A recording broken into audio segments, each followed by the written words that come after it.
Barkley. The Eagles rushed for 319 fewer yards last season than they did in their Super Bowl year the year before. They lost 6 of their last 7 games, including that playoff debacle against Tampa. So despite the Saquon signing, despite the Cowboys not making any moves, Philly still sits behind Dallas in odds to win the NFC East at ESPN Bet. Sal Paolantonio, who knows the situation better than anybody, was on McAfee saying this Saquon move will only add to the pressure on the coach.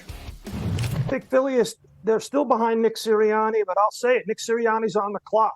Every head coach in the NFL is on the clock, but Nick Sirianni certainly is. Losing 2 of the core 4, Fletcher Cox and Jason Kelce. It's time for Jalen Hurts and Nick Sirianni to step into the leadership breach left by those 2 guys leaving. That's why you bring in Saquon Barkley. You bring in a little bit of that veteran leadership. He's going to help out Jalen Hurts in that aspect as well as the offense.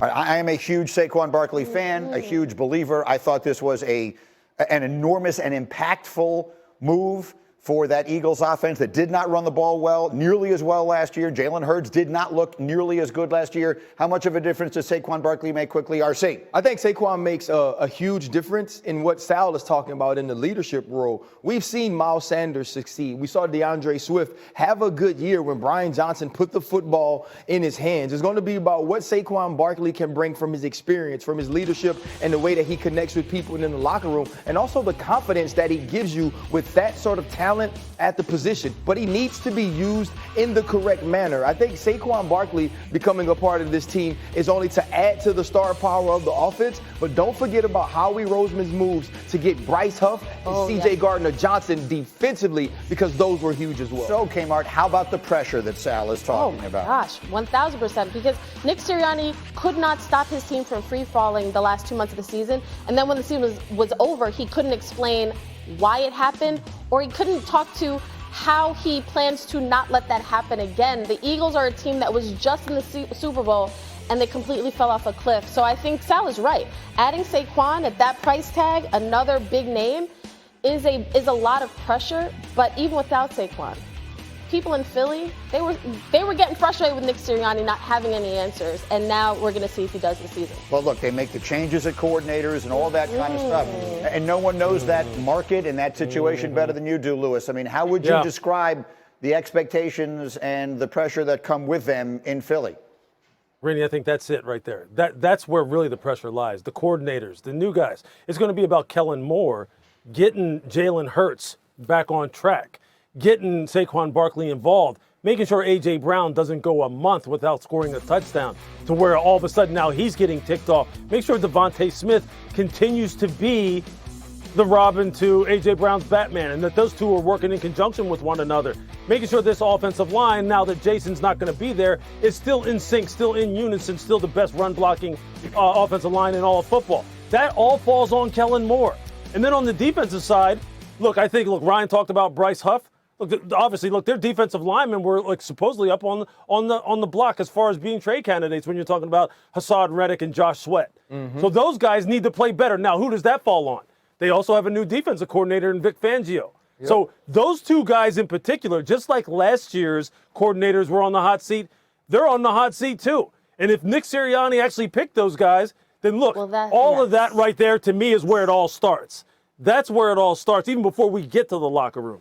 So that's a whole other level of issue there, and the proof will be in the pudding, I suppose, when we get there. The only thing I'll say about that other part is this. 2 things. One, I'm a Jalen Hurts believer. No one is ever going to convince me he was healthy last year. Right. I don't think he talked about it much. I think his knee was a problem all year long, so hopefully he'll be healthy. 2, am I overstating it when I say I believe Saquon Barkley can have a McCaffrey-esque impact on an offense? I think he has been that level of player on a terrible team throughout his entire career. I don't think you're overstating that, and that's what they're expecting Saquon Barkley to come in and do, because in what is a depressed market for running backs, Saquon Barkley got $26 million guaranteed at signing. That's letting them know how important you are to this offense, but it's also going to be about the way you utilize him. It's going to be about the way you put the football in his hands. We saw DeAndre Swift have big games behind this offense offensive line last year.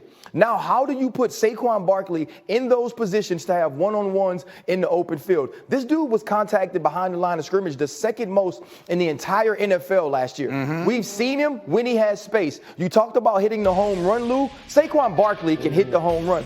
Now, you add that to what Devontae and AJ can do on the outside and a healthy Jalen, you expect this offense to be much better. Yeah, very quickly, Lewis, the way Orlovsky phrased it on our show the other day was football has never been as easy for Saquon Barkley as it is going to be in this offense when he look back at his career. Yeah, theoretically it should be. It absolutely should be because of how good the personnel is that he's working with. But the key is how are they going to – look, when you say could he have a Christian McCaffrey-esque type of influence on this team, he sure could. But Kellen Moore, see, are you Kyle Shanahan? Are you going to use him that way? And are you going to stay true to your discipline? Because you know this, you can absolutely neutralize a good player by not utilizing them properly. That's what I'm talking about. Kmart, Eagles, Cowboys. I know you're tired of talking about the Cowboys. Right this minute, I'm asking for your ESPN bet. Eagles or Cowboys to win the NFC East right now? Oh, Eagles. Eagles. Also, this too, Greeny, one quick thing. What happens when A.J. Brown is upset he's not getting the ball? In the short term, people will go, man, that just sounds preposterous. This kid hasn't been set up for success, and we all know that. We do know that, but right now the market is speaking. The teams are speaking. If someone thought Justin was an immediate starter, he would have been traded for and he would be on someone's roster right now. So I think he needs to find the best situation for him in terms of quarterback room, head coach stability, structure around him in terms of the organization, and be willing to sit if that's what it takes in order for it to pay off down the road. All right, so let me bring RC and Kmart in on this, and I want to start the conversation in this place with it, RC, because look, when you're wrong, you're wrong. I mean, I am a huge believer in Justin Fields to the point that I've been like a broken record over the last, whatever it's been, 6 weeks of this conversation.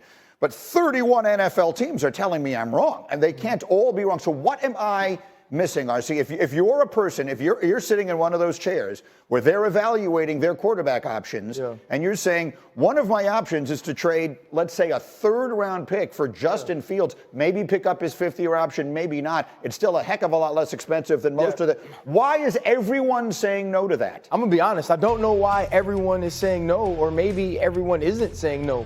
Maybe the Chicago Bears are saying no. Maybe some of the things that you've seen, the Chicago Bears actually want to keep Justin Fields and not draft Caleb Williams. But let's say Caleb Williams is a foregone conclusion at 1.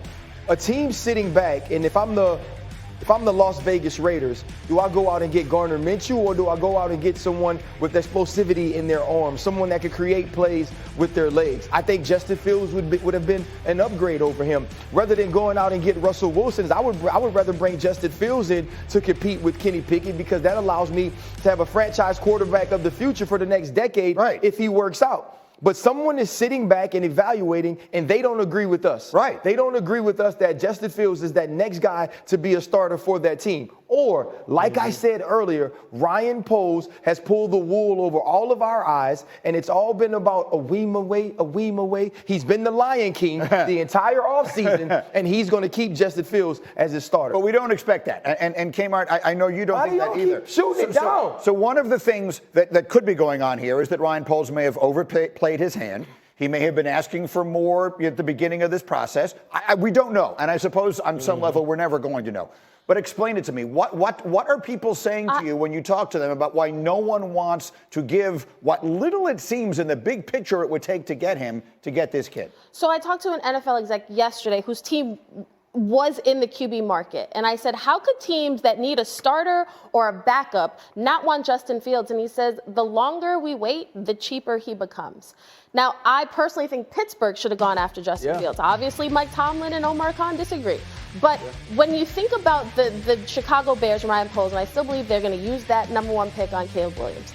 But when you think about the position they're in, everybody knows they're going to take a quarterback. And it's a game of chicken. Negotiation, it's like, okay, well, we know that you got to get rid of him somehow. So either you trade him or are you going to release him outright? That would be great. That would be crazy. But teams are going to say, well, why don't we just wait? Why don't we just wait? Again, I don't think a Gardner Minshew, like that, again, that seems like a stopgap where I look at Justin Fields as someone that I could build with for the foreseeable future. So I do think from a scouting perspective, teams might feel differently about Justin, but at the same time, they recognize that if the Bears want a 2, we don't have to give them a 2. Well, we can so wait. that's an interesting game we're playing now, Lewis. So now all of a sudden, I'm just thinking about 3 places, because Mike T brought this up with us yesterday. 3 places that signed quarterbacks this weekend that probably aren't thinking to themselves, well, we're set now. One of them is the Raiders with Minshew. Minnesota. One of them is the Minnesota now too. also traded away Kirk Cousins. And Giants? also New England. Yeah. Who they signed Jacoby Brissett. Does that mean, okay, now we're set at quarterback? Now maybe they're taking one